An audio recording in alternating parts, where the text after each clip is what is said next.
Welcome, everyone. You are here with United Methodist Women's Just Energy for All monthly webinar. Today's topic is around concerns around nuclear energy and a just energy future. We have some great speakers who will be joining us today and a number of resources that will be posted online. We're going to start with prayer and then followed by the Sisterhood of Grace, that are the norms, and Dodie Hawkins, UMW leader, will be leading us in that prayer.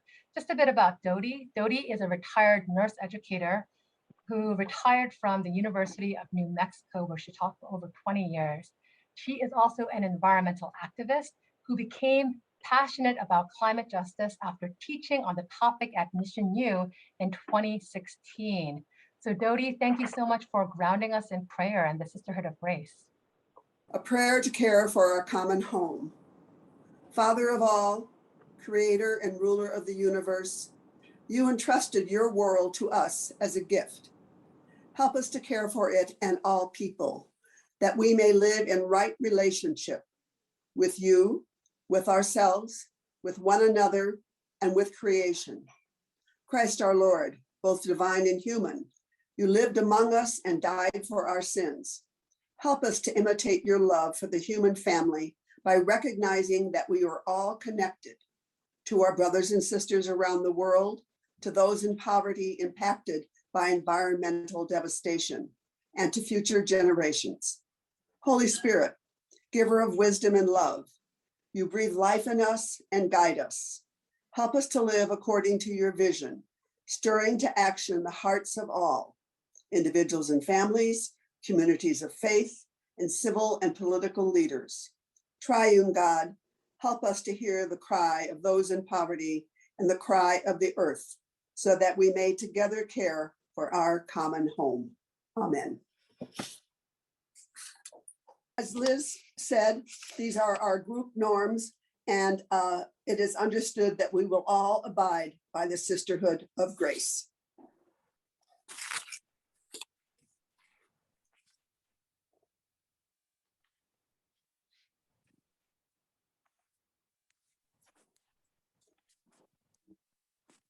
Thank you, Dodie.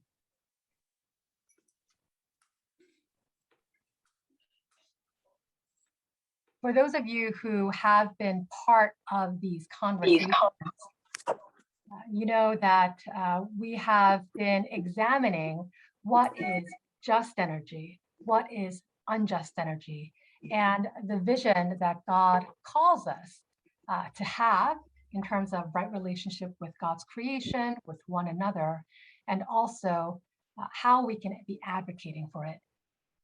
Nuclear has been an area that we have looked at in the past, and we wanted to go deeper. And as was noted in some of our prompts, nuclear technology has been stated by some to be an energy solution to the climate crisis. But many scientists, indigenous leaders, environmental justice community leaders, and policy experts have noted that nuclear energy poses environmental, economic, intergenerational, and climate challenges. Further, the Nuclear Safety in the United States resolution has very explicit information about how we should respond in caring for God's creation. So this webinar is intended to hear from environmental justice leaders, scientific leaders, and policy leaders in terms of what those concerns are and what a just energy future should look like and how we can be involved. So as we get started, again, my name is Elizabeth Tanheli. I serve as the Executive for Economic and Environmental Justice at United Methodist Women, and I'll be serving as the moderator today. And I want to begin with some framing. Some of you may have seen that the hottest month on record globally was last month. And NOAA, which is the national, has noted that really this has been significant and it has been impacting all locations around the world. And I think about just the hurricanes that are happening and things being exacerbated because of the climate crisis. That extreme heat is impacting not only our particular locations, but our neighbors and our sisters around the world.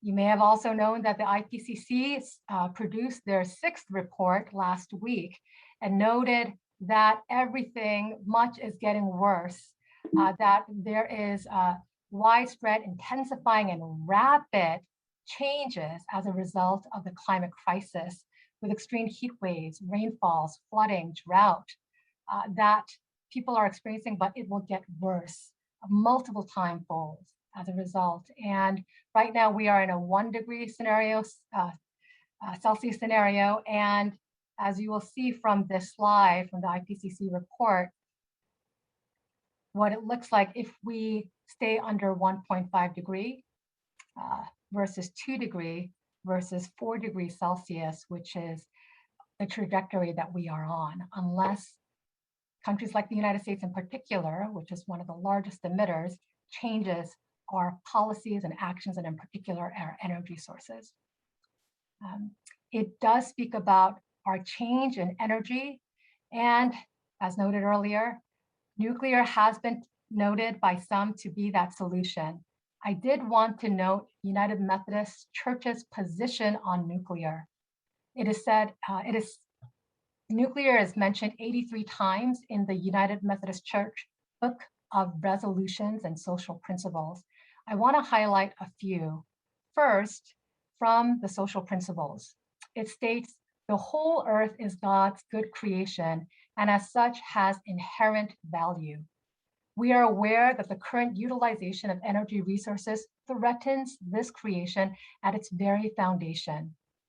As members of the United Methodist Church, we are committed to approaching creation, energy production, and especially creation's resources in a responsible, careful, and economic way.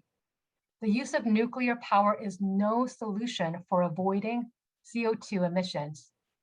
Nuclear power plants are vulnerable, unsafe, and potential health risks. A safe, permanent storage of nuclear waste cannot be guaranteed. It is therefore not responsible for future generations to operate them. It is not only in United Methodist Church's social principles, but it is also in the Energy Policy Statement 1001 in the Book of Resolutions that speaks about the considerable concerns around nuclear energy, and that we should in fact go to cleaner alternative energy sources like renewable energy, such as solar and wind. The US Energy Policy and United Methodist Responsibility Resolution 1002 also notes the concerns around nuclear, that in fact we must, quote, reduce our reliance on nuclear power as a technology for which there are still unresolved problems such as the safe disposal or safe storage of high-level waste of nuclear reactors, and that we must provide necessary support for individuals, families, and communities adversely affected by a transition away from fossil fuels, nuclear power, and large-scale hydro in order to allow for alternative economic development, retraining, location, etc. We in fact also have an entire resolution entitled Nuclear Safety in the United States 1003, and also talking about nuclear and its waste, harm that it has, and the disproportionate impact that it has on Indigenous communities, BIPOC communities as well. So I wanted to note that within our webinar about our principles and values that exist within the United Methodist Church, and I would encourage all of us to examine those resolutions and reflect on them and consider how we then can advocate around these concerns around nuclear. I am so excited that we're going to be starting off our webinar with Reverend Brenda-Lyn Jenkins Bozeman. I have had the fortune to get to know Reverend Brenda-Lyn through our work together at the U.S. Climate Action Network. She is the executive director and the visionary of the Imani Group. And from a young age, she has shown leadership through service, community building, and she's also senior pastor of Hudson Memorial CME Church in Augusta, Georgia. She works tirelessly in the areas of criminal justice, environmental justice, social justice, and youth leadership development. We're so privileged to have you here, Reverend Bremdelen, and I will hand it over to you. Good afternoon. Good afternoon. It is such a delight and pleasure to join the United Methodist Women in your monthly training. I'm encouraged to know that you exist, and unashamedly will admit transparently up front that I intend to take this construct to our Zion and attempt to copy it. Yes, I will be a copycat, but I'm also taught that it's nothing wrong with being a copycat if you're copying the right cat. And so my friend Liz is a pretty good cat to copy. So there you have it. I'm coming back off of trying a vacation for the first time in quite a few years. Have been quite on the road, 6 states in 5 days, and it's been an absolute delight. So I'm delighted also to be able to honor this commitment after getting in well after midnight last night, honoring this commitment to be here with you today. So it's not our problem, some say, in the midst of all of the change, in the midst of all of the challenges that we're going through and experiencing, not just the climate change and the exponential increase in the effects thereof, as noted with the temperature and the weather and the events of it. Colette, the writer of Ecclesiastes, say there's nothing new under the sun. It's just some change constructs, but power and greed and oppression and poverty is among us, and looking at all of these things. But the great variable of any of this, my sisters that are on this call and those that are present, is us, our spirit of Ubuntu, our spirit to care and with compassion, and then that causes us to action. So it does become so our problem. And just to talk about environmental justice, our work, we understand what the EPA and the bureaucracy say it is, but simply put, it is also just a fair and meaningful involvement of people where we live, where we learn, where we work, where we play, and where we pray. I'm here in Aiken, South Carolina, the home of the world's crown jewel of the nuclear arsenal. We're 15 minutes away east of my house, as the crow flies, as they say. The history of my family is that my father's family and 3 generations thereof grew up and farmed, probably sharecropped more appropriately, on that land before eminent domain happened, and entire communities, entire churches, cemeteries were moved, and that land was seized. 15 minutes away, right across the Savannah River in the Georgia side, handshaking neighbors right across the river, is the plant Vogtle, that is owned by a Southern company, Georgia Power. It is a commercial nuclear facility. So within a 20-minute, 45-minute range of our homes here in this area. Last night on the news, Plant Vogtle is the only nuclear facility in the country that has been licensed recently by the Nuclear Regulatory Commission. But last night, the story is that $28 million wasted. You still have no facility there. And now those rates, that boondoggle, that incredibly wasteful funding in a poor, disenfranchised, marginalized community will be passed on to the consumers of Georgia. So while nuclear and renewable is even talked about, those with a green conscience and a green spirit as a suitable source, does not take into consideration, nuclear has, I likened it to the growth and development of us. You have the childhood, you have the middle, you have the older. We focus on that middle part of that cycle and take no cognizance of what it does to bring that to pass.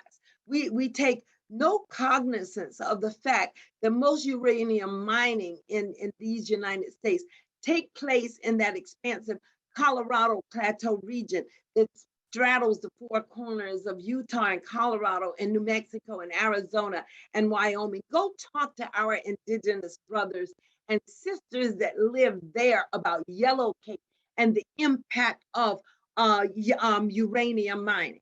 Then come talk in Aiken, South Carolina, and in this region or in the areas of this country around the federal nuclear complex from Hanford to Los Alamos to the Savannah River site about the storage challenges and the fact that we're yet trying to figure out where do we put the nastiest stuff known to mankind. Where is it stored?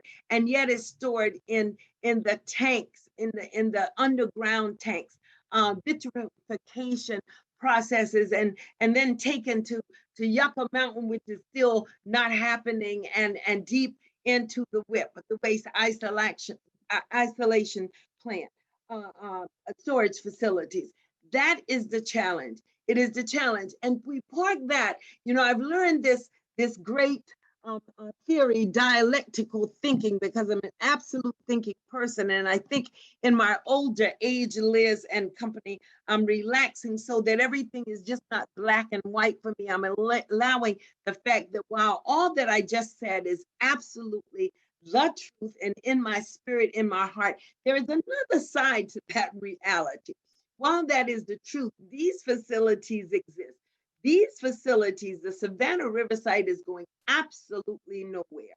This place will be here for eons with the challenge of half-lives to consider of these materials. And what do we do in community to do that? So while we have those challenges, we also have the challenges of saying, Moses, what is that in our hands? Community, what do you have in your hand? How do you make ready for the war with them where you disagree that right now they're ramping up hit production, the part that gives the bang, the bomb, its bang? How do we balance a dialectical thought with that and then still come to the table? One of the things we quickly realize is that if we are not at the table, doggone it, we are likely on the menu. And by the time things are issued out, by the time resources are revealed, it's long after the horse is well out of the barn. We also believe in the community and building power, that a part of Caesar's wealth, oh yeah, it's laid up for those of us of righteous. And we give to our community unashamedly our time, our talent, and our treasure. But we make sure that when we come to the table, we come to access resources and opportunities and community benefits agreements that help our community. And it's not a contradiction to those of us who are in the cause and in the movement. So what do? We come with having been community partners with the EPA and the Department of Energy for Superfund job training initiatives in communities where unemployment rival anything in the highest numbers in anywhere in the nations. We come seating members of our community on the Savannah River Sites Community Advisory Board, giving them some knowledge about environmental justice and then serving on their boards and then empowering them. We come partnering with HBCUs, Savannah State University and South Carolina State University, and offering summer and fall workshops for educators in our communities and community leaders in what we call teaching radiation, energy, and technology. This year, we made it work for us for the 26th year of doing this, and we're having to cancel now because of the spike of COVID and the Delta variant. We would have sponsored next month a training for community leaders bringing them in, exposing them to the opportunities that are available, giving them environmental justice 101. No, they don't have to understand carbon exchange. No, they don't have to understand carbon trading and emissions.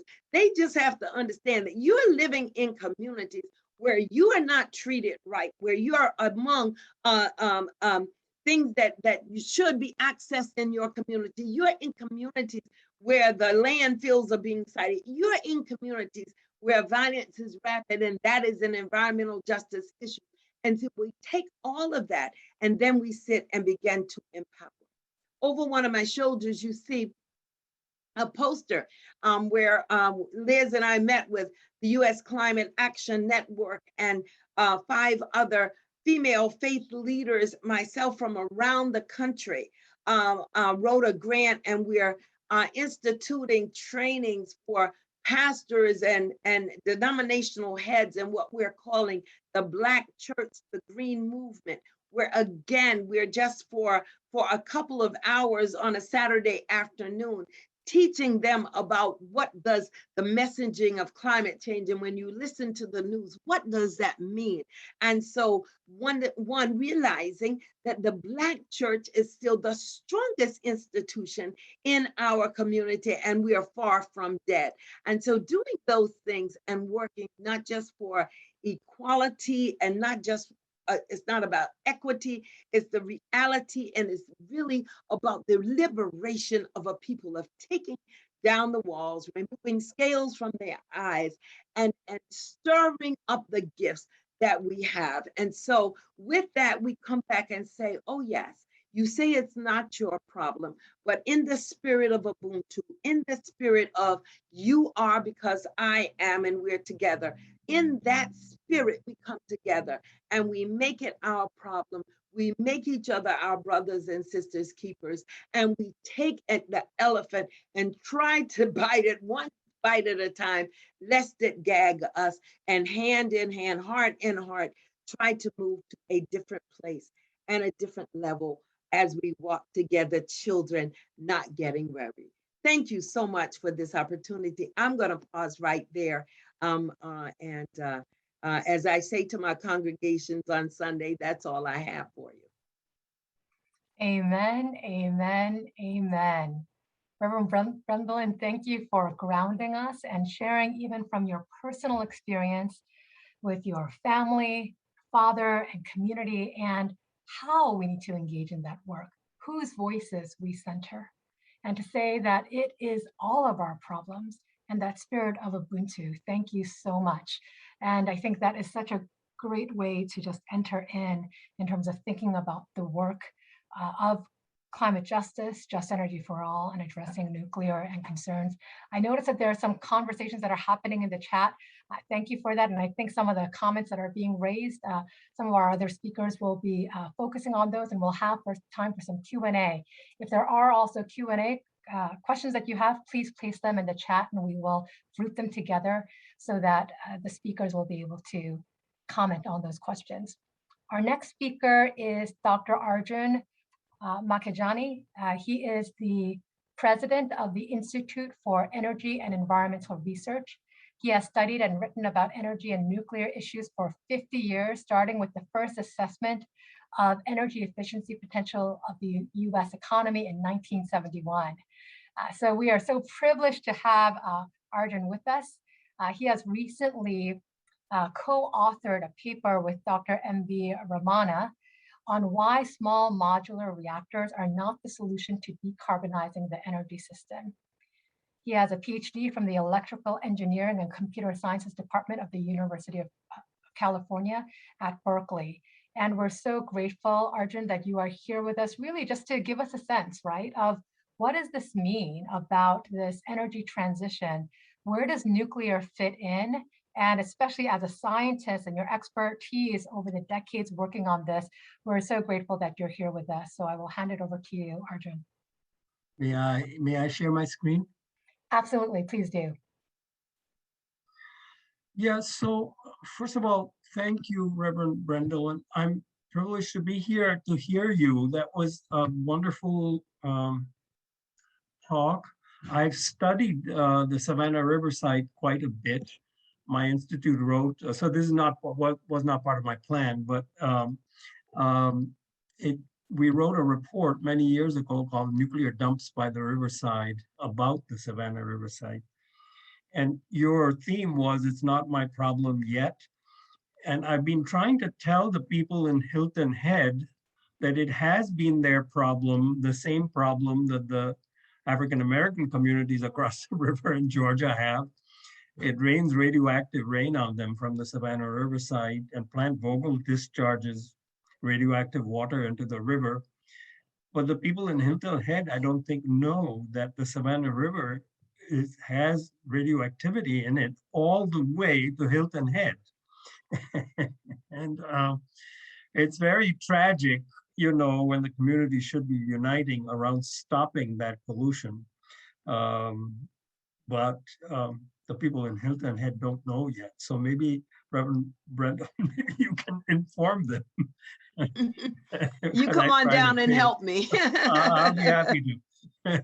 So a lot of people say nuclear power, you know, is a low carbon source and should be part of the mix. And the sun and the wind don't shine. The sun doesn't shine all the time, wind doesn't blow all the time. I've done studies on this for about 14 years. And the most recent one, we did hour by hour modeling of Maryland to see, could you make, now I do know that the sun doesn't shine at night. It's the definition of night, and that the wind doesn't blow all the time. That definition of night is sun isn't shining. So we tested what will it take technically for the lights to come on when you flip the switch if you only had solar and wind. What will it cost? What jobs will it create? How do you help the people who are now in fossil fuels retain, you know, some kind of reasonably good living, which they are likely making now, like in coal-fired power plants? And what about what about low-income issues and energy burden issues? Will it get worse for them, better for them, and so on?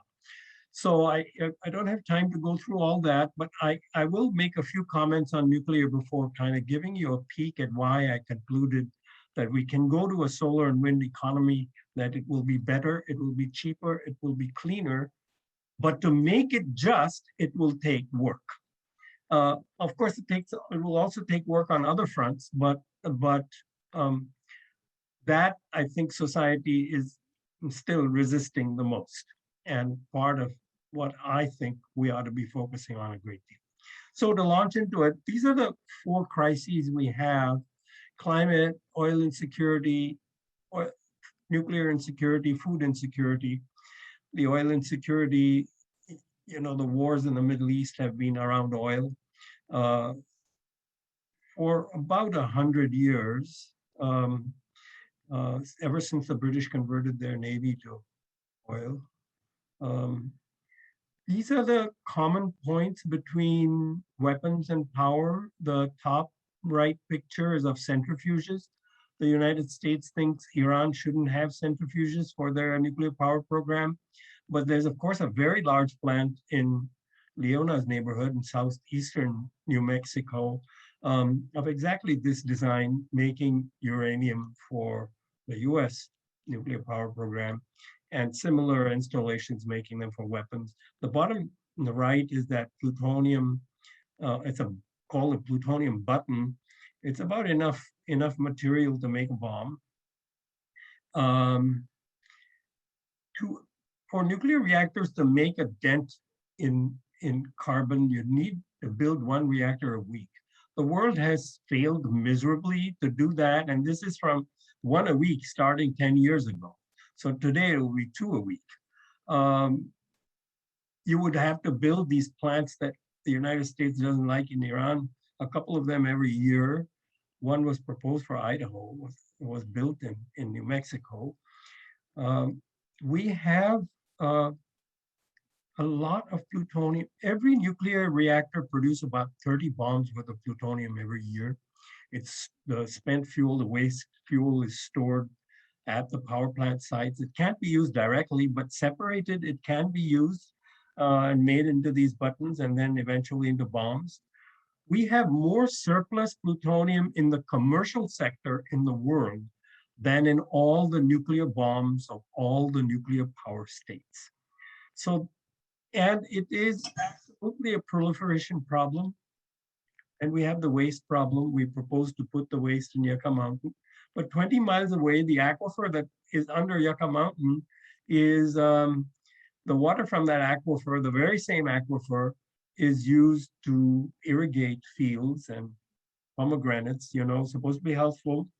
You don't want radioactivity in that for your antioxidants. So let me just talk about a little bit about, I was going to show you, I don't know where my picture of uranium mines and mills went. I must have accidentally deleted it, so I'm sorry about that. But the largest waste is in uranium mines and mills. And as Dylan said, we have about 200 million, more than 200 million tons of milling wastes in the Colorado Plateau mostly, and more than 200 million tons of uranium mine waste that are still bedeviling the lives of lots of people in the Colorado Plateau, including of course, the Diné Navajo people. So we go to war for oil,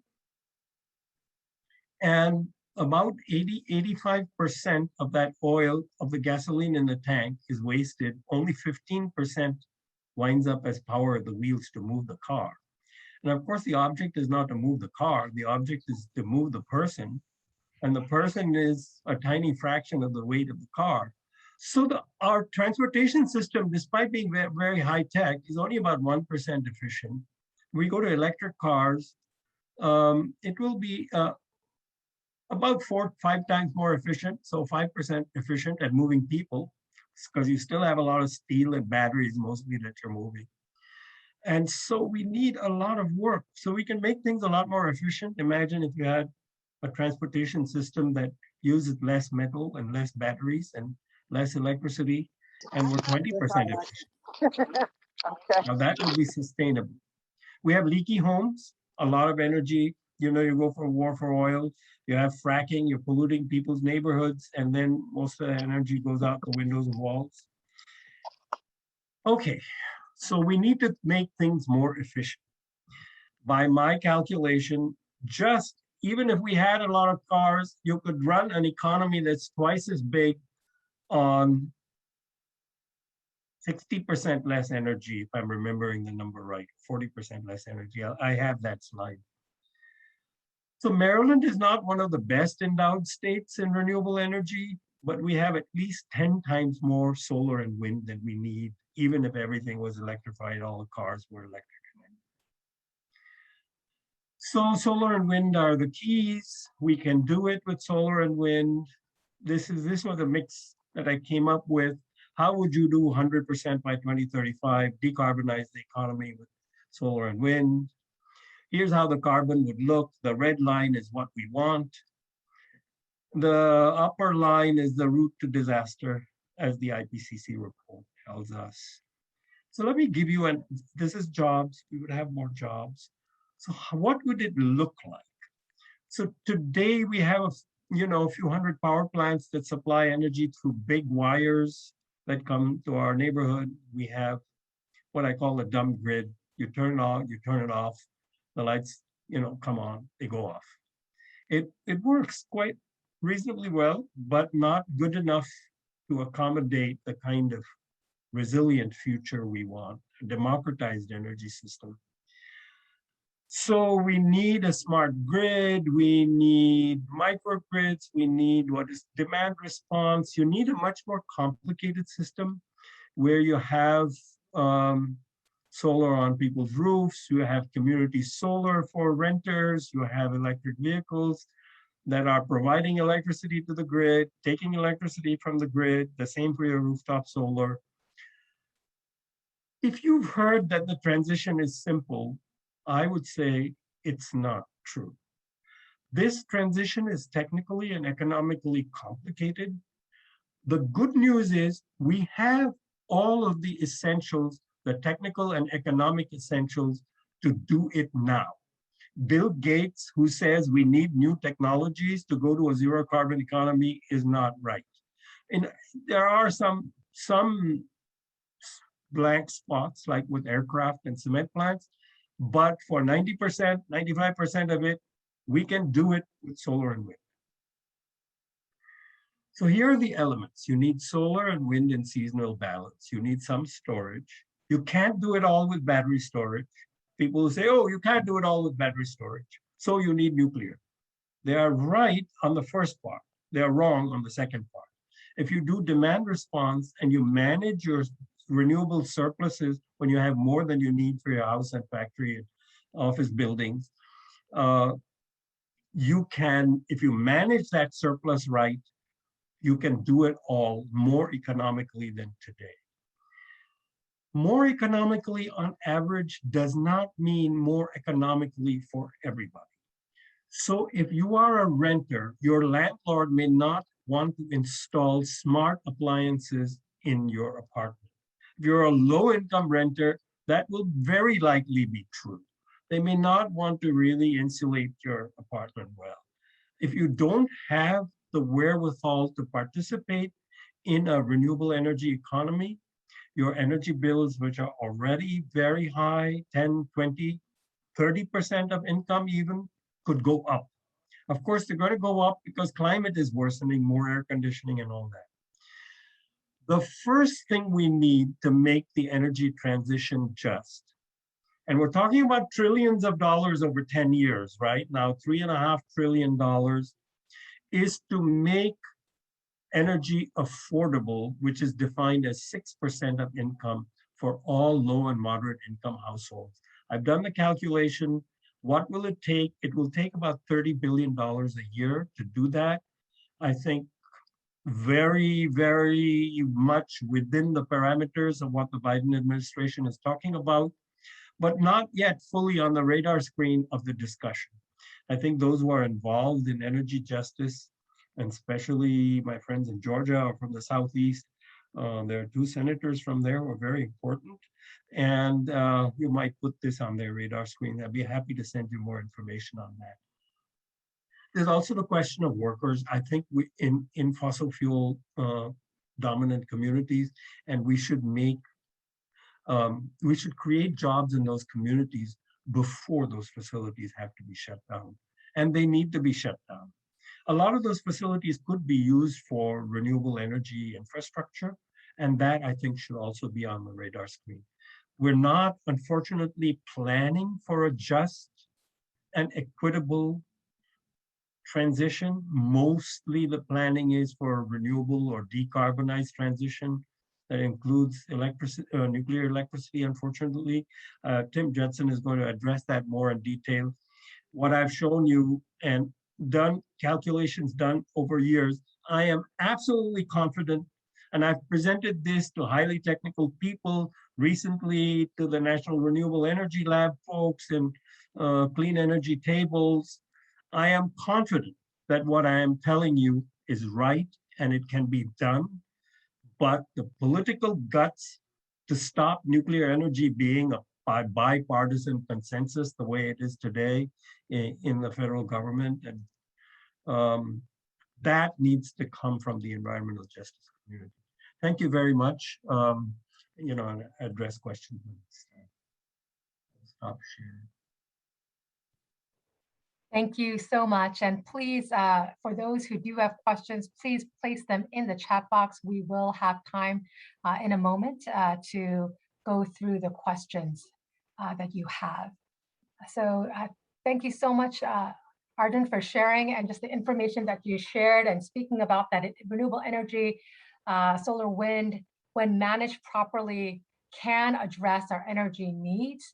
And to do that, there's the technology is already there, but that justice, the energy justice and the equity component is not addressed as of yet.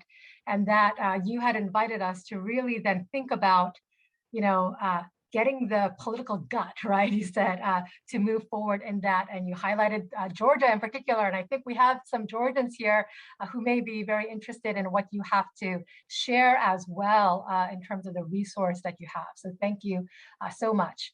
Our next speaker is Tim Judson, and he'll be speaking about nuclear energy mix in the US and current policy landscape. I also was fortunate to get to know Tim through the US Climate Action Network, and he is the Executive Director for Nuclear Information and Resource Services, and he's been with NERS since 2013. Tim leads NERS's work on nuclear reactor and climate change issues, and he's written a series of reports on nuclear bailouts and sustainable energy. He's a chair of the board of Citizens Awareness Network, one of the leading organizations in the successful campaign to close Vermont Yankee Reactor. He's also the co-founder of Alliance for a Green Economy for New York. Tim, thank you so much for joining us and providing us just more about, well, what does that mean in terms of our current energy system landscape and how we can move forward? Great, thanks, Liz, and to United Methodist Women for organizing this this webinar. And I'm really honored to be here, and especially so to be presenting along with Reverend Brendelin and Dr. Makajani. It's really great to follow them because there's a lot of points that I would normally get into detail about that they've covered much more extensively than I would. So what I wanted to kind of start with is, especially given what Reverend Brentelin and Arjun have presented so far, which is that, that on the one hand, there are real environmental justice impacts to nuclear energy and the whole nuclear fuel chain, and that we can actually zero out our greenhouse gas emissions and run our economy on 100% renewable energy. That what we're really presented with at this moment is a choice about how we're going to respond to the moment of the climate crisis that we're in. And the way that I sort of look at this question is in terms of choices. That we are presented with a choice at this moment about how we are going to respond to the climate crisis, and what principles and what values are going to guide, and what technical facts are going to matter in making those decisions. And one of the things that's very clear with nuclear energy is that the question of what role nuclear plays is not just a technical question. That we are at an intersecting moment of different trends in history right now. One of those is obviously the climate crisis and the last 100-odd years of our vast emissions of greenhouse gases into the atmosphere and the impact that's having on the global climate. But also that the nuclear industry itself has a history, and the nuclear industry itself is running to the end as an industry is running to the end of its feasibility as a part of our economy, at least in terms of the production of electricity from nuclear fission. And I'll get into that in a little more detail, but the reality in this moment is if nuclear is going to play a role in addressing the climate crisis, then it is going to take a massive infusion of both government policy incentives and money in order to make that happen. And so we have a question right now of what investments are we going to make, and what policy decisions are we going to make to address the climate crisis. And in light of what we've heard so far and what I'm going to discuss, it's very clear that choosing nuclear at this moment is going to be the wrong choice. And what I'd like to present as well is a recent report that I just linked to in the chat by another expert, Dr. Mark Cooper, who's an economist who studied the economics of the energy industry and the transition to renewables for many years, and especially with nuclear. And he just published a report about a month ago, which concludes that the solutions to the climate crisis in the long term, the midterm, and the near term are the same. And those are investments in energy efficiency, renewable energy, and the transformation of our energy economy into a smart energy economy that meets our criteria for environmental justice. So with that said, I'll sort of bridge into some slides and some discussion about the role that nuclear energy is playing in the mix and what the policy landscape is around nuclear energy in this moment. And to kind of flag this at the beginning, as these infrastructure discussions are happening in Washington this summer, there are proposals on the table to include many billions of dollars, up to $50 billion, in subsidies for the nuclear energy sector in the infrastructure bills that are being debated in Washington right now. And so, this is the sort of a historic moment in which our legislative bodies are being presented with a choice as to whether they are going to invest in nuclear or invest in other things as a way to solve the climate crisis. So, just as a general framing for this discussion, the way NEARS usually approaches this discussion is to frame nuclear in terms of what role it should or could play. And the reality from our experience of the issue is that nuclear is both too dirty, too dangerous, too expensive, and too slow to be a viable means of addressing climate change, and that it's also rooted in environmental justice and human rights violations throughout the nuclear fuel chain that have become essentially inherent to the way the industry operates. And so to choose to invest in nuclear is also to choose that those consequences are going to be an essential consequence of how we address climate change.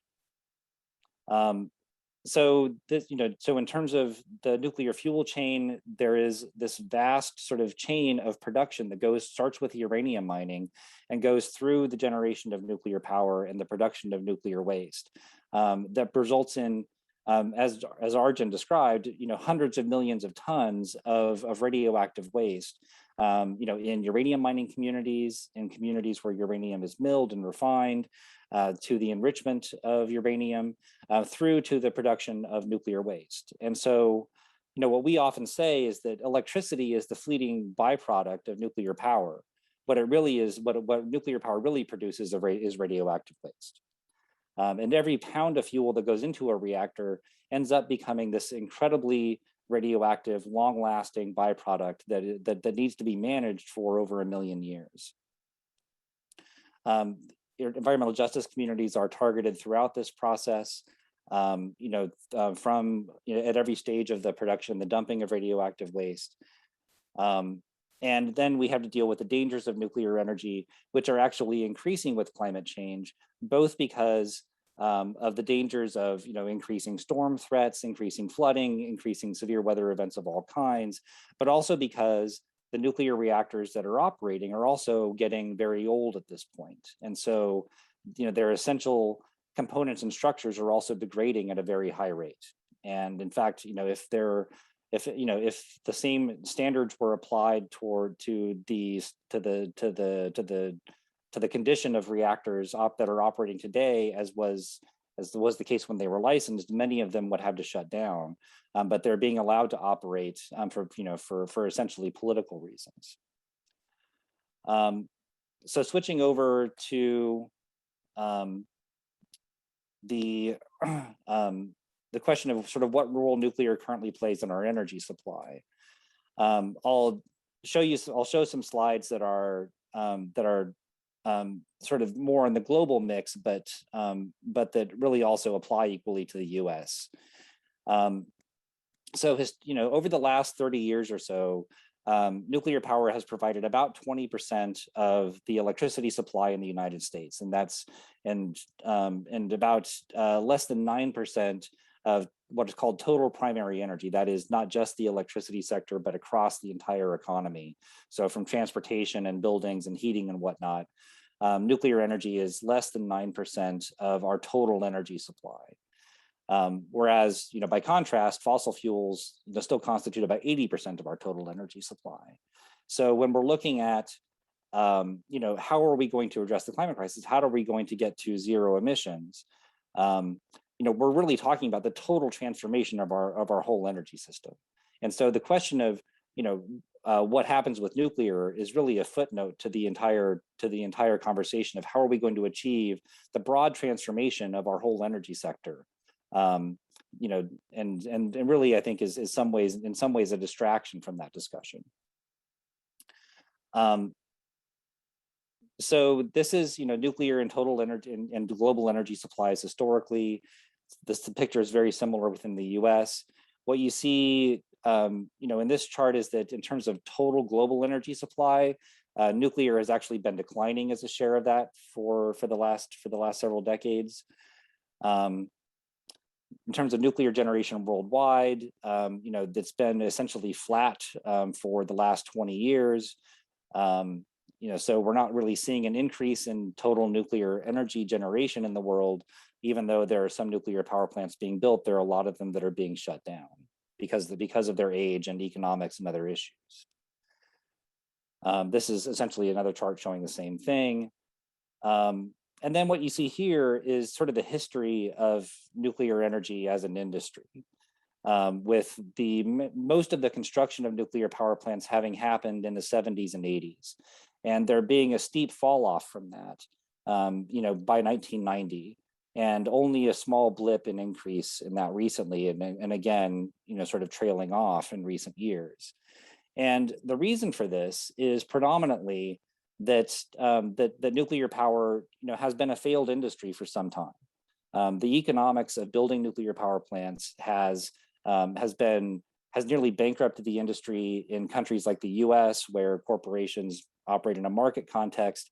It's nearly bankrupted governments in other parts of the world. But that in any case, the nuclear essentially petered itself out in the 1980s. And there's only been a recent push to revive it again, which hasn't been very successful at all. So what we have now is essentially a legacy fleet of nuclear power plants in the US and around the world, all of which is basically aging out. And so in the US, this slide is actually from 3 years ago. The average age of nuclear power plants in America today is over 40 years. And to put that in perspective, when these plants were originally built and licensed, their estimated design life was only 40 years. So now we're operating nuclear power plants beyond what their original life expectation was, and that also has consequences. The same thing you see is happening in France and Japan, two of the other major nuclear companies or countries. And then you sort of look at the world reactor fleet in terms of what their life expectancy is. And you see very clearly that, by 2050, most of the nuclear reactors in the world will have aged out. The consequences this has is that nuclear power plants are these very robust machines, but that they have a definite life cycle. And so what happens with nuclear power plants is when they're first built, they have a sort of a break-in phase where they have a number of retrofits and things that need to be fixed in order for them to operate reliably. But then as they get older, in the right-hand side of this graph, they tend to have increasing rates of failure as major components wear out, and even small components wear out. And so the operating costs and maintenance costs for reactors tends to increase proportionally with that as they get older.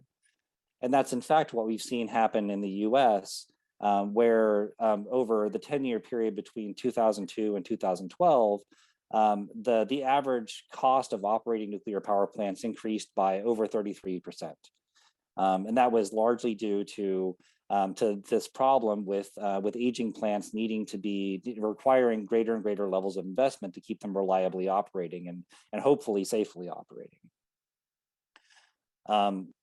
Sorry, with that, that sort of brings us to kind of the next question in my presentation, which is, what do we do about this problem where nuclear power plants are getting old and less reliable, more expensive to operate at the moment when we have to begin a major transformation of our energy system? And so the way that I've sort of seen this is in terms of what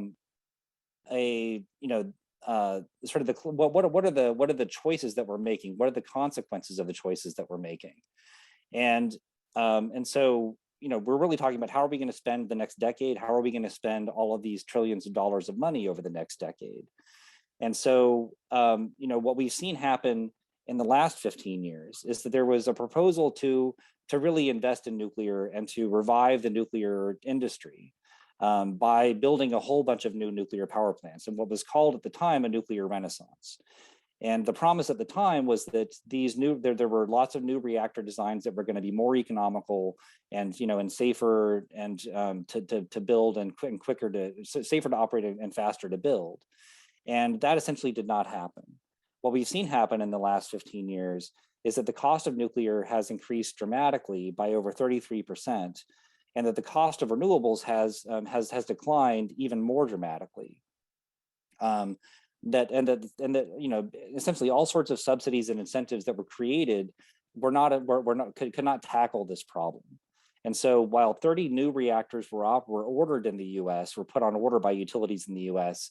Around 2008 to 2012, 28 of those have already been canceled. 2 major nuclear corporations were bankrupted in the process. And only 2 of those reactors are under construction, the ones that Reverend Brendelin lives near in Georgia, that are now over $15 billion over budget and over 6 years behind schedule. And so, in a very real way, we're talking about, the consequences of these choices. If we make them again, what are going to be the consequences? We have 2 examples. One is what to do about existing reactors. And so in parts of the country where nuclear reactors are becoming most uneconomical, they can't compete with renewables or other energy sources. The industry has been pushing for bailouts. And so we've had several of these happen at the state level. One of these happened in New York in 2016, where the state agreed to provide $7.5 billion in consumer subsidies to 4 nuclear reactors in the state. They did this despite the fact that the renewable energy subsidies, enough to more than match the nuclear output that they were subsidizing, would only cost about $2.4 billion in subsidies. So in fact, the nuclear propping up these nuclear reactors was only, about twice. Renewables were twice as cost effective at meeting the state's emissions goals as these nuclear subsidies were. But what was even more dramatic was that the state decided at the time not to pursue energy efficiency, even though there had actually been a study produced that showed that the nuclear reactors could have been replaced with energy efficiency by 2030 at a net cost savings to consumers of $3 billion. And so if the state had chosen that path instead of the nuclear subsidy, there would have been essentially $10.5 billion more in New York's economy to finance other climate solutions, including renewables, electrifying homes and transportation, helping low-income consumers with the energy affordability standards that Arjun has described. And so in effect, the state made the wrong choice and is committed now to, over the next 8 years, to continue subsidizing these nuclear reactors for all of that time. In a parallel way, the Vogtle construction project in Georgia, involves now close to $30 billion in costs. Consumers, but before that plant even comes online, the average household will have paid over $800 in cost towards that plant, even without having reduced an ounce of carbon or saved any energy. And so, in fact, if Georgia utilities had decided to invest in renewables and efficiency in 2008, instead of to pursue this nuclear project, they could have reduced energy consumption, reduced energy costs, and reduced carbon emissions more than will ever be achieved with the construction of this nuclear power plant. And so we can't afford to make these same mistakes going forward, especially now that we are in this 10-year period where we have to meet the demands of the climate crisis at the scale and scope that's needed, and especially if we care about environmental justice. And so that's really what's at stake now in these discussions that are happening in Washington about how we're going to spend all of this infrastructure money that's being appropriated. And the reality is that $50 billion that they're talking about spending for nuclear would create 60,000 more jobs in renewable energy and other parts of the energy sector if it were invested in them. And if we were to phase out reactors that are uneconomical, and even to plan to phase out reactors, that we could actually create a just transition for reactor communities by instead using the more than $60 billion in decommissioning funds that are already set aside for these plants, to keep workers employed in managing the terrible radioactive waste problems that exist at all of the sites that Reverend Brendelin talked about.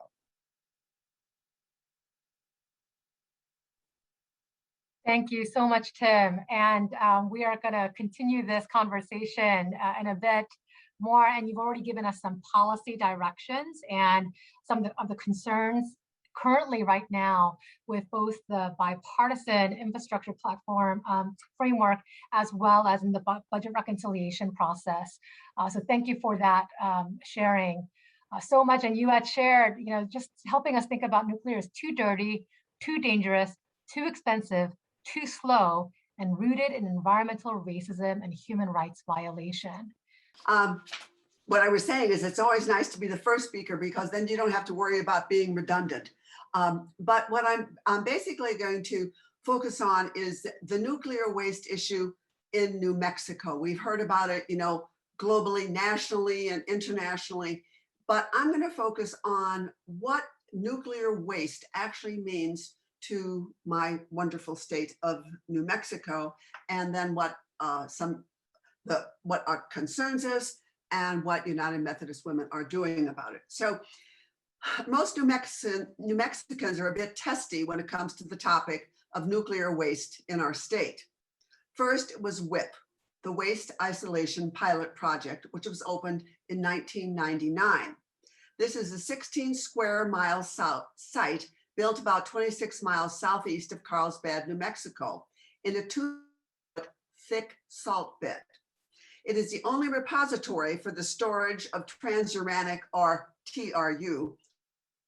This waste is considered low level and consists of clothing, tools, rags, residue debris, and other items with small amounts of plutonium and other man-made radioactive elements. Most of the waste slated for disposal comes from remediation of sites used to produce atomic weapons during World War II and throughout the Cold War. As these legacy sites are decommissioned, the waste currently stored at the sites is transported to the WIPP.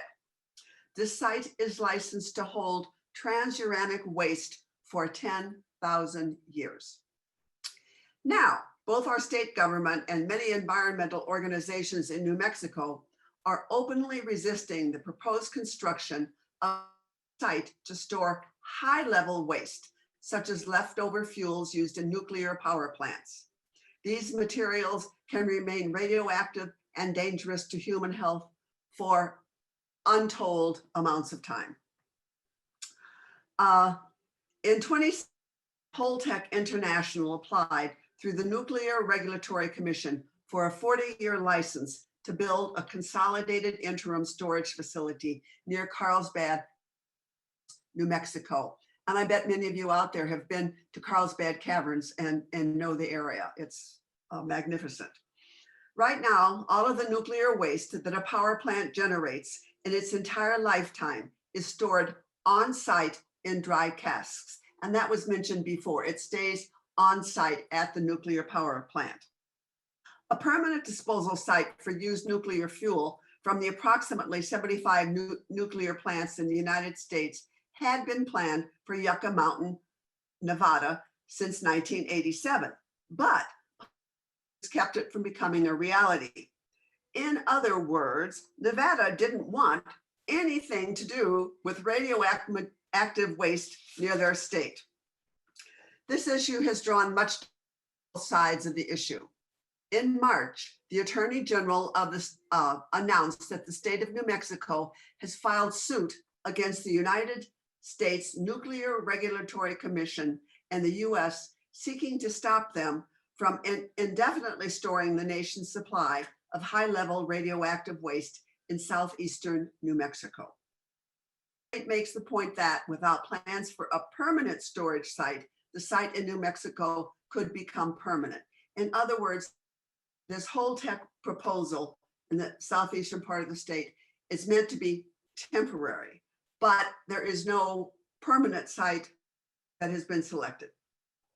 There are also serious concerns to the Holtec project related to risks to families, community, agriculture, industry, and the environment. In addition to these concerns, there are concerns related to national security. A terrorist attack could cause major explosions, putting population at risk, as well as ejecting dangerous radioactive materials into the atmosphere and surrounding region. Accidents, cost, competition with renewables. The list goes on for reasons to not want the Holtec plan to move forward in New Mexico. When the issue is current and in the news, both New Mexico United Methodist and New Mexico IPL members, we take to the phone, we write letters to our legislators decrying the Holtec plan to make New Mexico a sacrifice zone and further degrade creation. And Liz mentioned it at the very start of our program, and I'm going to state it again. What is in the Book of United Methodist Church, page 108. The use of nuclear power is no solution for avoiding carbon CO2 emissions. Nuclear power plants are vulnerable, unsafe, and potential health risks. A safe, permanent storage of nuclear waste cannot be guaranteed. It is therefore not responsible to future generations to operate them, unquote. I ask for your prayers that a fair and equitable solution be found for this very complex issue. Thank you. Jody, thank you so much. And thank you for your ongoing work in advocacy with United Methodist Women in New Mexico, IPL, Indigenous communities, and others as well to make sure that there is no sacrifice zone or community. So thank you. And last but not least, we actually have Leona Morgan, who's a co-founder of Nuclear Issues Study Group, who will be joining us. And just to let you know, in terms of Leona's work, she is Diné from the Navajo Nation. She's an Indigenous community organizer and activist who has been fighting nuclear colonialism since 2007. Her work includes stopping new uranium mining, transport of radioactive materials, and nuclear waste dumping in the southwestern United States. And just a reminder, as United Methodist Women, our book of resolutions in the United Methodist Church also speaks about the complicitness of Christians and the United Methodist Church in genocide of Indigenous nations and communities, and that we must partake in the act of repentance and justice and seek right relationship and justice for our Indigenous leaders and tribal nations. So I just wanted to note that we have much work to do, and especially on the topic of nuclear colonialism, we're going to hear more, and we hope to connect with Leona again so she can speak to us more fully in the future. But Leona, thank you for joining us in your busy schedule, even for a moment today. Sure. Thank you for having me. And I apologize for some of the noise. I'm out outside and it's a little breezy. Yat e she twadich eatni nishle sena bithlin bashes chi tia ani dashi che twoglini dashinella. I just introduced myself in our traditional way, sharing my clans, and then where I am from. I live in Albuquerque, New Mexico right now, and I am Indigenous. My family's Indigenous to the northwestern part of New Mexico. And so I've had firsthand experience with relatives being hurt by the nuclear fuel chain, specifically from uranium mining. And this is how and why I got involved in this issue, because of the inherent and the unjustified racism that is involved with the nuclear industry. And so I know I don't have a lot of time to speak, and I want to apologize in advance because I told the organizers I had 3 slides, and I was just listening to the last talk, and I'm going to go through really quickly. I have a little bit more than 3, but I'm going to run through them super fast for you today. And like Liz said, I hope to join you again soon in the future. So here you can see the definition of nuclear colonialism, and you can read it there, and we'll try to get the slides to you. But in summary, nuclear colonialism is just an extension of colonization and exploitation of our resources.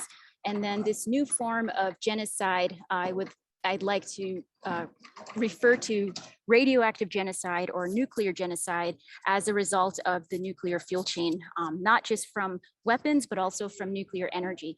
And so we have here an image of all the different nuclear tests that have gone on.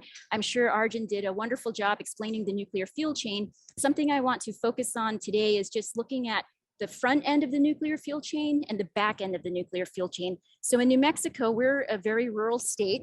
We are a majority people of color state, and we're last in almost every measure of quality of life in the country. And when you hear about nuclear power as a solution to climate change, there is never any mention of the front end or the back end and the real consequences of the health effects and environmental damage. So here, the exploration of uranium, and I'll just add, most of these, there's several of these stages in New Mexico, if not almost all of them. And so the erasure of uranium as part of the nuclear fuel chain is very significant, as it's also the erasure of the impacts to indigenous peoples worldwide, as indigenous peoples are mostly impacted by the nuclear fuel chain from every stage, uranium to nuclear weapons and energy. And again, the waste issue is one of the most pressing issues right now. So waste at every level, and that's what the image before depicts, is every stage has different issues of waste and all of the classifications. Everything is very complex. And then just to summarize some of the impacts of uranium mining to Navajo Indian country, that's the legal terminology.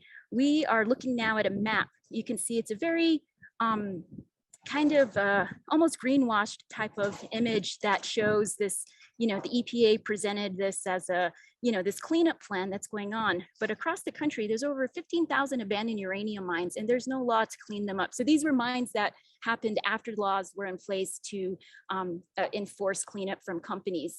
So after, a lot of it was before the 70s. So the uranium boom from the 50s to the 80s left a huge mess, and there's, again, 15,000 abandoned uranium mines across the country, and only 524 are really being identified and cleaned up in our area, and some in different places around the country. But here again is a map of the national, and then the thing I wanted to juxtapose is, this is the reality. This is what it really looks like in our region of Navajo Nation. We don't have just uranium mining, but also milling. And so this is a very complex issue. I can go into a lot of details. And of course, one of the most contaminated areas is where the Church Rock spill happened. The 1979 Church Rock spill on July 16th at 5:30 in the morning, which coincidentally was the same time as the first blast at the Trinity site.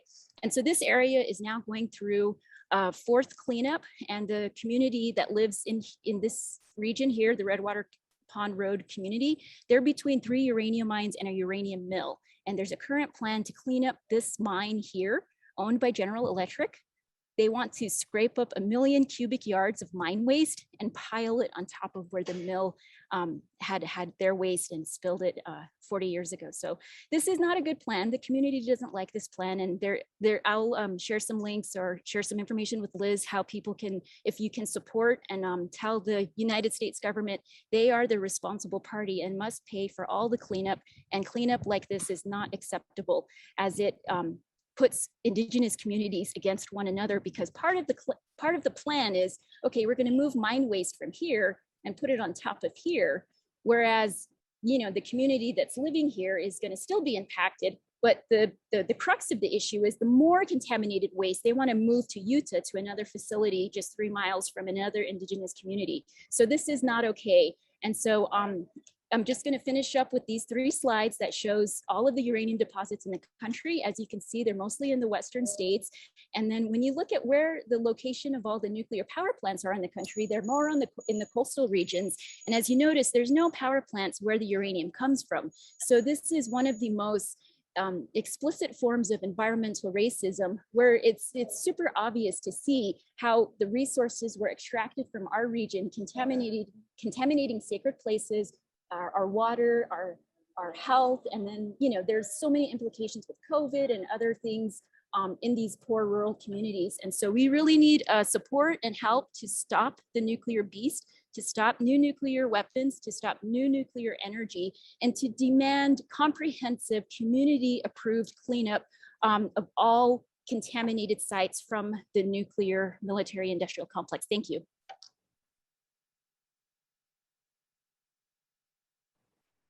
Leona, thank you so much. I know that was a really short amount of time, and thank you for that, both the overview as well as where we need to head in terms of comprehensive, community-informed and led cleanup, and what that solution could look like. So thank you.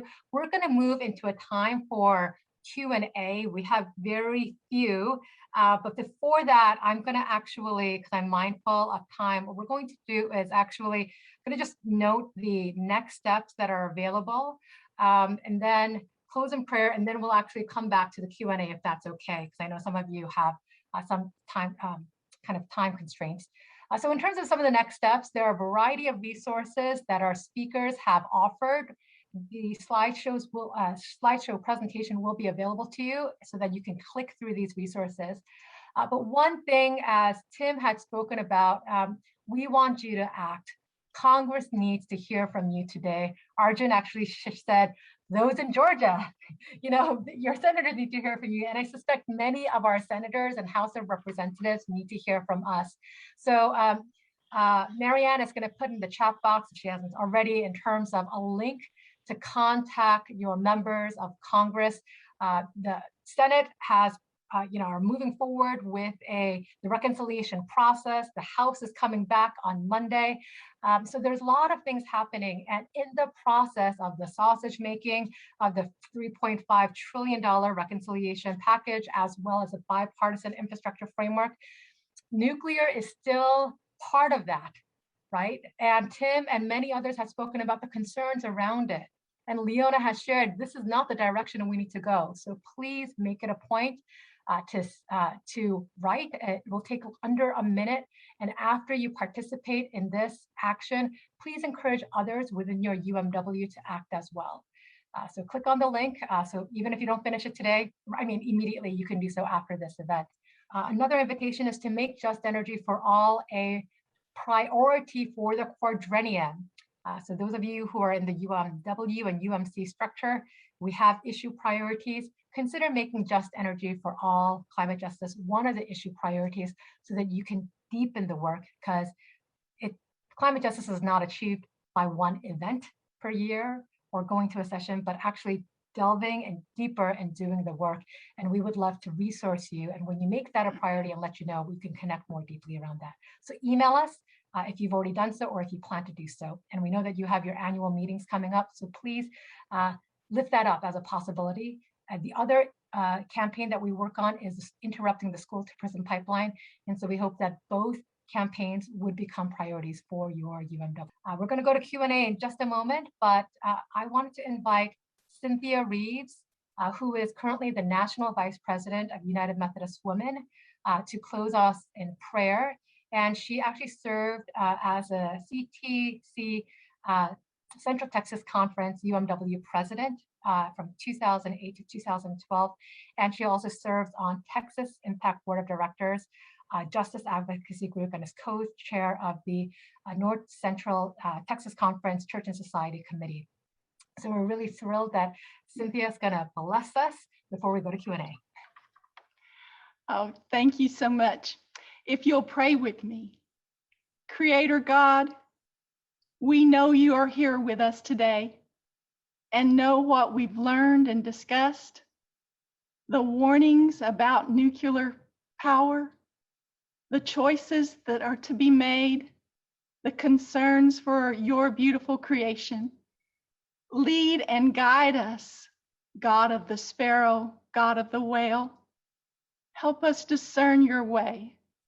May we go forward from this time together full of renewed energy and commitment to be the caretakers you have asked us to be. May we, with heart and mind, focus on the care, health, and protection of the earth. May we put our climate before cash, creation before comfort. May we continue to learn, pray, and do more to get our God-given caretaking work done. We pray it in the name of Jesus the Christ. Amen. Amen. Thank you so much. And thank you all for being with us. I know there's some questions that you had. And right before we go in is any final words from our speakers? I think that will be really important. So I'm going to start from last to first. So first, Leona and Marianne, would you be able to help me spotlight all the speakers? I'm looking for Leona, and we said just short words and reflections. So Leona. Hi, thank you so much for having me today. And I know that all of you out there are doing good work. And I think the message I wanted to share is that we need your support. And there's a lot of work that can be done immediately and midterm and long term. And a lot of that it's very simple. I want to invite your organization to join our national coalition. It's called the National Radioactive Waste Coalition. And we are working on the high-level radioactive waste issue. And so I'll put the link. Our website is not live yet, but I'll still put the link in the chat, and it should be live in a couple of weeks. But right now, with the uranium issue, I'm going to also put another link in the chat where folks can send comments, and the deadline for that is October 31st this year. So thank you very much, and I really hope that we can have another talk and see how to support each other. That's it. Thank you. Thank you so much, Leona. Dodie. Yes, my only comment would be that here in New Mexico, we will continue to try and not have the Holtec Corporation do their nuclear waste site here. Thank you, Dodie. And Tim. Yes, I mean, thank you to everybody for joining today and for this opportunity to start this dialogue. NEARS, really looks forward to working with any of you on this issue going forward, and invites you to go to our website, which is nirs.org, especially around all of the actions that people are taking around the infrastructure legislation and the nuclear bailout proposals. You can find a lot more information on our website about what's being proposed and how to get involved. So thanks. Thanks, Tim. Arjun. Yeah, thank you very much. A wonderful discussion. The one thing I would say is, I think we're going to get a decarbonized energy system, but I don't think it's sure at all that we will get a just renewable energy system. My personal top priority, and to a large extent professional also, is to make sure that as the government is handing out a lot of money for this, which it should do, but that there is the 20 billion or 30 billion, 20 billion for electricity, 30 billion for all forms of energy, to make energy affordable for all low and moderate income households. I do not want to see an energy transition that will make more people homeless, that will have more people that have their electricity cut off. I'm sure this has happened in Georgia because people are already paying for those nuclear power plants and not getting electricity from them. $10 a month or more on average. Many are paying more than that. I do think we need to make a commitment, and I thank you for having already made it and not having me. So I'm giving this message to everybody: is let's have an energy transition that will be healthier and just for everyone, and not make people homeless and sick and not be able to afford their food to keep the lights on. Thank you. Thank you, Arjun. And last but not least, Reverend Brenda Lind. Oh, Reverend Brenda Lind, you're muted. I'm so delighted, Liz, to have been invited to share this space today.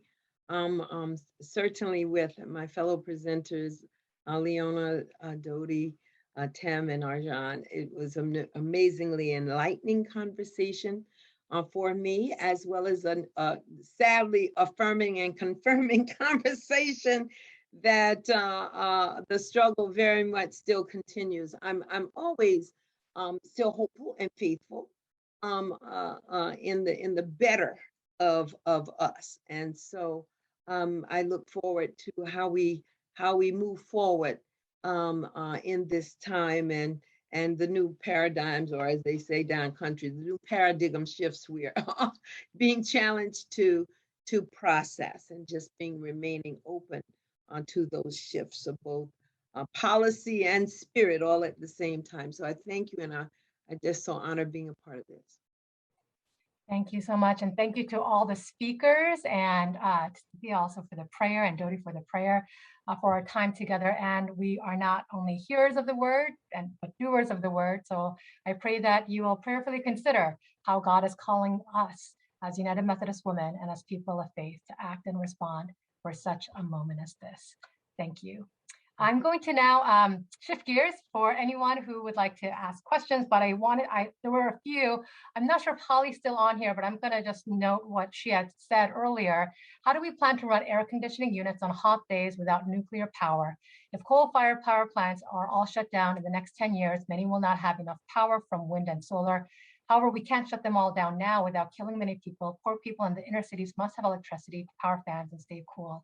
And so if I think some of it was commented on already, but if someone would be willing to share a bit more, just because I think that comes up quite a bit in terms of the energy burden, Arjun, you had spoken about as well. So what does that mean? How do we move forward?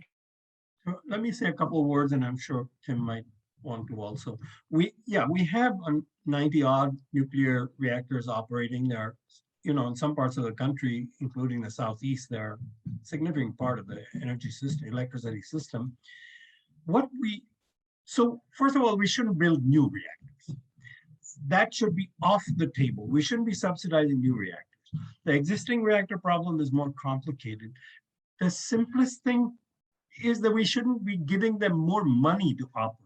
That money, as Tim said, should be invested in renewables, in efficiency, in energy justice, and so on.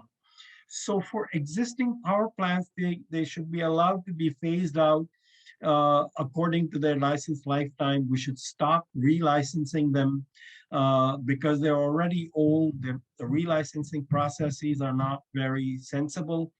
And as necessary, if there are safety issues, that arise with a particular one, they should be shut down. But there is an orderly way to shut these things down. We're not doing that now. We're instead, like New York and New Jersey, shoveling money to these folks to keep these plants operating. So stop building new, don't subsidize the existing ones. Tim, would you like to comment any more on that? Sure. I mean, I think in terms of, keeping the lights on or keeping the air conditioners on, this is really, I think, a way in which the energy industry, the utility industry, has frequently kind of intimidated people from being able to advocate for change, for making choices. The reality is that, whenever a power plant is going to be retired, they can't just turn off the power plant without having to get approval for that first.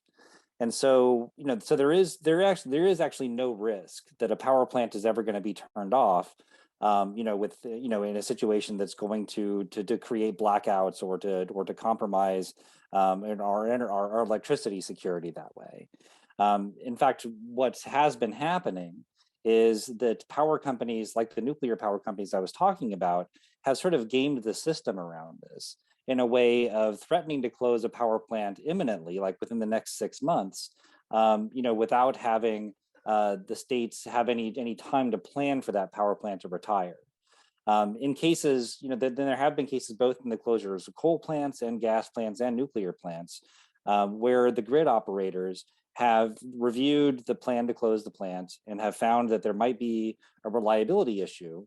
And in those cases where they can't keep the lights on any other way, they've been told to keep that power plant running for some time, even with subsidies in some cases, but only for a very short time, and until those energy needs can be met, through other resources that are more cost effective and cleaner. And so the issue that we've really got is that we have a lot of vested corporate interests that own billions and billions, if not trillions of dollars in infrastructure that they are committed, to retaining in their corporate portfolios. And we don't have a system in place right now to plan for how to transition that whole sector to a new to new infrastructure. And so that, I think, is really the conundrum where we're at, is that we need the federal infrastructure legislation to create that path to getting to 100% renewable energy by 2035 in an orderly fashion that that addresses the energy justice issues and energy affordability issues that Arjun and others have talked about today.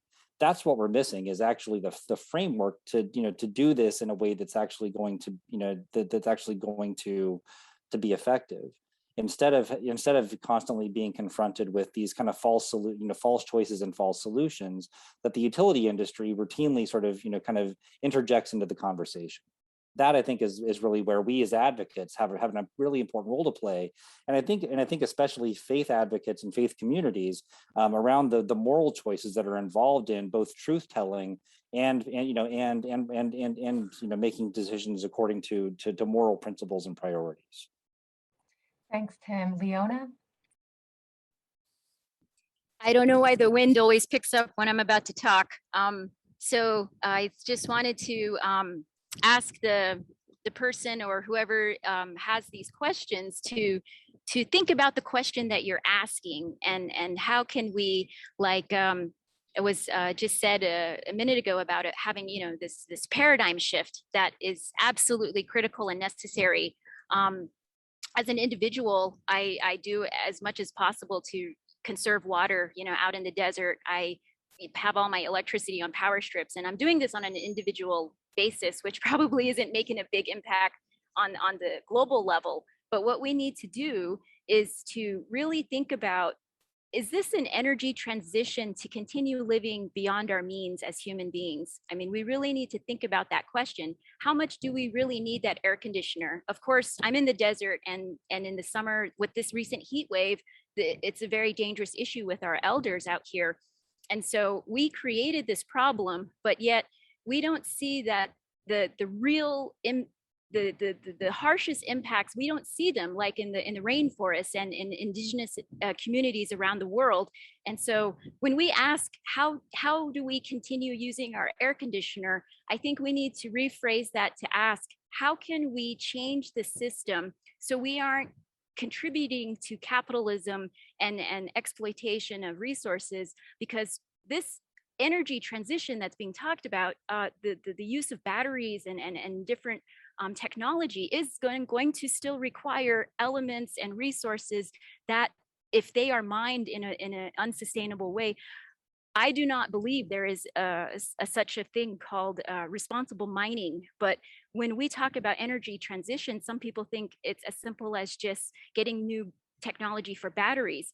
But we need to consider, who are the people living in the places where there's cobalt and lithium and copper, and whose water will we be contaminating just to keep our air conditioners on here? So it's definitely a question to explore and unpack and see how we can contribute individually and then on a larger scale to have the paradigm shift that is necessary, so we don't continue creating problems for other people around the world. Thank you.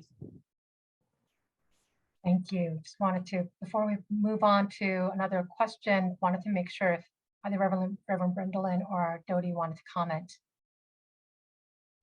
No, I don't have any comment. Thank you. Okay, and just connected to this, I think, is a question of, we're thinking about the bipartisan move as well as the reconciliation process, climate legislation, to really get under 1.5 degrees Celsius, to really look and move away from this extractive, exploitative economy that we have in our energy system. What is the scale of the financial commitment needed by our government? Because I know there's a lot in the news saying 3.5, way too much, right? Tim, you had spoken about the moral responsibility of people of faith to speak. So can you just give us a sense, and really in terms of where we need to go to transition, to clean, renewable energy that is also centered on equity and justice, right? From the beginning to the end of the life cycle that Leona, that you were speaking about. So I just wanted to lift that up. So wondering who would like to start us off? Sure. Well, Tim? Okay. I think in terms of the energy question, I would turn it back to Arjun because he's really done that kind of analysis for the state of Maryland, and it really is a microcosm of the whole country in that way. I think in a broader sense, what we're talking about isn't just transforming the energy sector of this country. We're talking about creating, a more equitable country, a more equitable society, a more equitable economy. That really, I think, is embodied in some very ambitious proposals like the Thrive Agenda, like the Vision for Equitable Climate Action that the U.S. Climate Action Network has put forward, and that's not just solving our energy problem. That's transforming our agricultural systems. That's providing it's providing an economic security net for people. It's investing in environmental justice and racial justice communities equitably and lifting those communities up with direct investments in programs and services that are needed. And so we're really talking about something that over the next 10 to 15 years would be 10 trillion or $15 trillion worth of investment, but that would really transform this country in a way that's incredibly positive for everyone. I think the energy question is really a subset of that, and I think Arjun really has dug into that deeper than I've seen anyone else. Yeah, so it's not new money that's needed.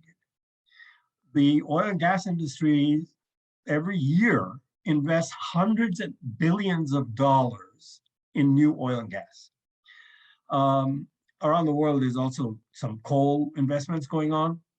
But if you look at just the oil and gas industry, just Google it, how much money goes into investing in new oil and gas production and exploration, it's unconscionable.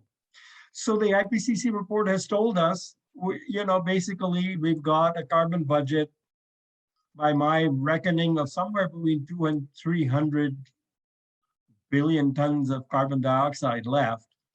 The US share of that is negative. We've already used it all up. So has Europe. So we should actually be paying to remove carbon, right? You don't need more investment in the energy industry than what is already happening. You need to stop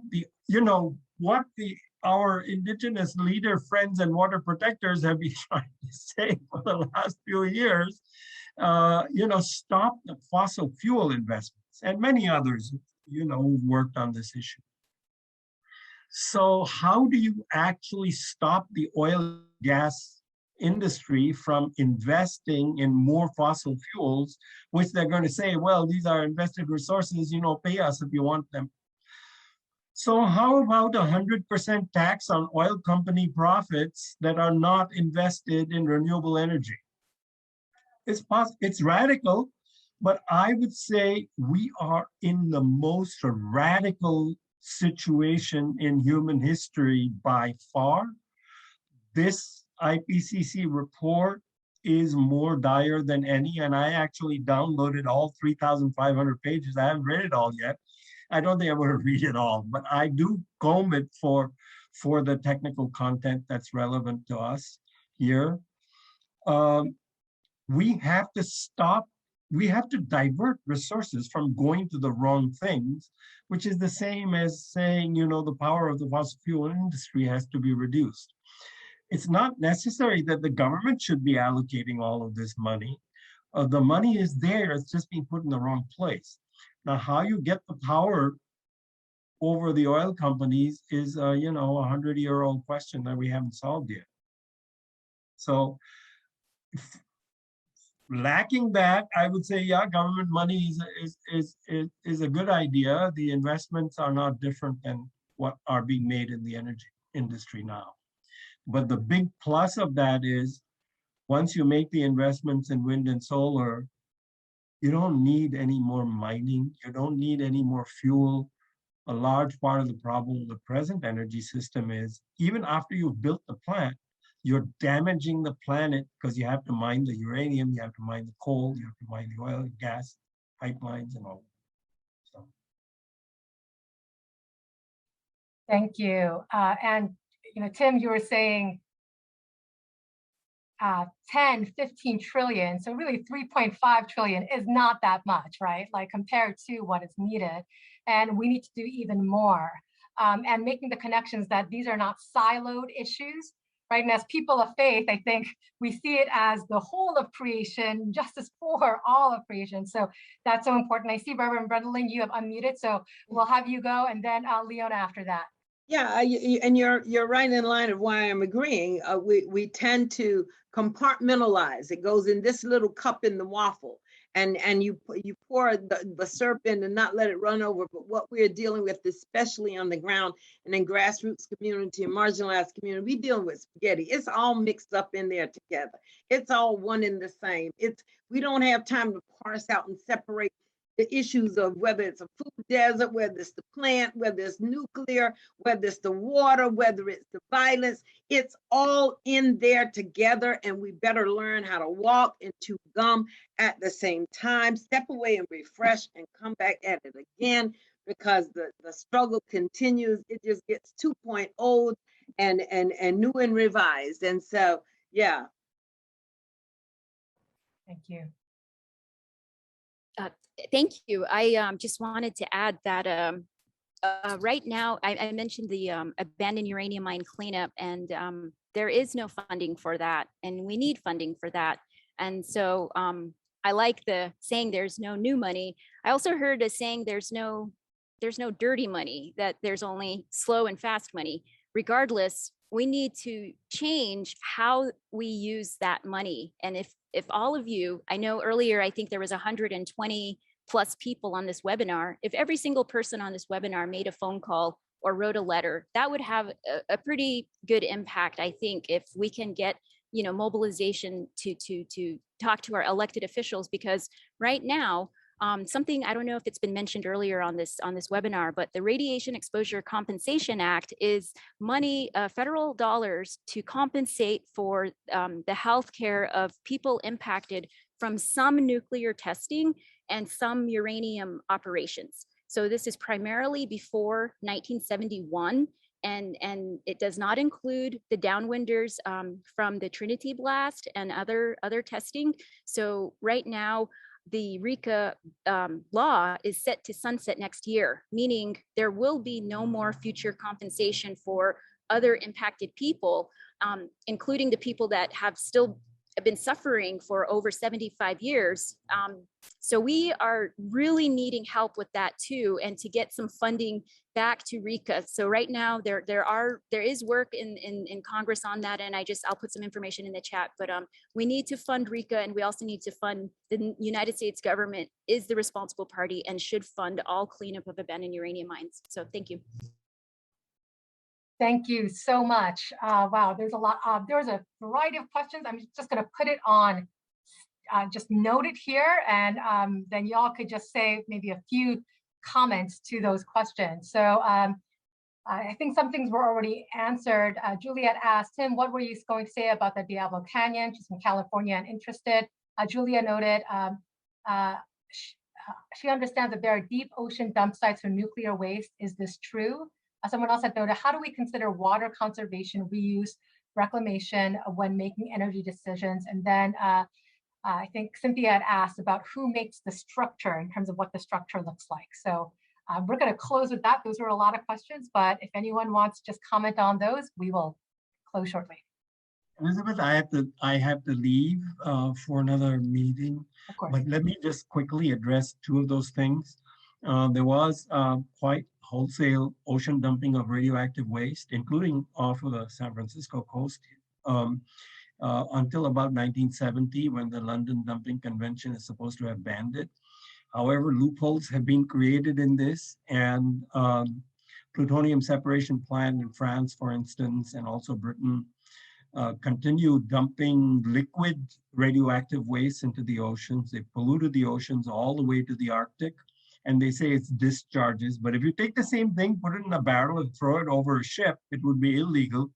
But they say it's legal via a pipe underwater. So ocean dumping is still going on. I think in violation of the London Ocean Dumping Convention. And there was another point I was going to address, but I forgot. And I'm sorry that I have to. That's okay, thank you. Anyone else want to respond?